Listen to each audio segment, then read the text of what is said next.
তোদের আগের বার মনে নাই? এবার মারমু তোদের হাল খিচিয়ে দেবো ডাইরেক্ট। এটা আমার ছোট ভাই, আজ পর্যন্ত বড় হয়েছে একটা ফুলের টোকা দেয় নাই। তুই কোন মা দাচ্ছ আমার ভাইরে মারছস? যেমন ছোট ভাই তেমন বড় ভাই, ওরা শাসন করা নাই দেখে ও আজকে এরকম আছে। জানোস ওই দিনও কি করেছিল?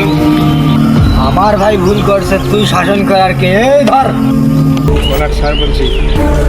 Get